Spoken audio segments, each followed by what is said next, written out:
ಮಾಡಲಾಗಿದೆ. ಪ್ರಜ್ವಲ್ ರೇವಣ್ಣ ಸೆಕ್ಸ್ ಸ್ಕ್ಯಾಂಡಲ್ಗೆ ಸಂಬಂಧಿಸಿ ಮಹಿಳೆಯೊಬ್ಬಳ ಅಪಹರಣಕ್ಕೆ ಕುಮ್ಮಕ್ಕು ನೀಡಿದ ಪ್ರಕರಣದಲ್ಲಿ ಭವಾನಿ ರೇವಣ್ಣ ಪೊಲೀಸರ ಕಣ್ಣಿಂದ ತಪ್ಪಿಸಿಕೊಂಡು ಓಡಾಡುತ್ತಿದ್ದಾರೆ. ಭವಾನಿಯನ್ನ ವಶಕ್ಕೆ ಪಡೆಯಲು ಪೊಲೀಸರ 4 ವಿಶೇಷ ತಂಡಗಳನ್ನು ರಚಿಸಲಾಗಿದೆ. ಅವರ ವಿರುದ್ಧ ಅರೆಸ್ಟ್ ವಾರೆಂಟ್ ಕೂಡ ಜಾರಿ ಮಾಡಲು ಸಿದ್ಧತೆ ಮಾಡಿಕೊಳ್ಳಲಾಗುತ್ತಿದೆ. ಪ್ರಕರಣಕ್ಕೆ ಸಂಬಂಧಿಸಿದಂತೆ ನಿಯಮದ 41A ಅಡಿ ಭವಾನಿ ರೇವಣ್ಣಗೆ ಎಸ್ಐಟಿ ಕಚೇರಿಗೆ ವಿಚಾರಣೆಗೆ ಹಾಜರಾಗುವಂತೆ ನೋಟಿಸ್ ನೀಡಲಾಗಿತ್ತು. ಪ್ರಜ್ವಲ್ಗೂ 41A ಅಡಿ ನೋಟಿಸ್ ನೀಡಿದ್ದ ಎಸ್ಐಟಿ ಆ ಬಳಿಕ ಬಂಧಿಸಿತ್ತು.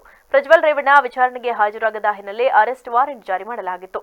ಈಗ ಭವಾನಿ ರೇವಣ್ಣಗೂ ಅರೆಸ್ಟ್ ವಾರೆಂಟ್ ಜಾರಿ ಮಾಡುವ ಸಾಧ್ಯತೆ ಇದೆ. ತಾವೇ ಎಸ್ಐಟಿ ಕಚೇರಿಗೆ ಬರುವುದಾಗಿ ಹೇಳಿದ್ದ ಭವಾನಿ ರೇವಣ್ಣ ಆ ಬಳಿಕ ಬರದೆ ತಲೆ ತಪ್ಪಿಸಿಕೊಂಡು ಓಡಾಡುತ್ತಿದ್ದಾರೆ. ಭವಾನಿ ರೇವಣ್ಣ ವಿರುದ್ಧ ಜನಾಕ್ರೋಶವೂ ಹೆಚ್ಚುತ್ತಿದೆ. ಭವಾನಿ ರೇವಣ್ಣಗಾಗಿ ಪೊಲೀಸರು ಹುಡುಕಾಟ ಮುಂದುವರೆಸಿದ್ದಾರೆ.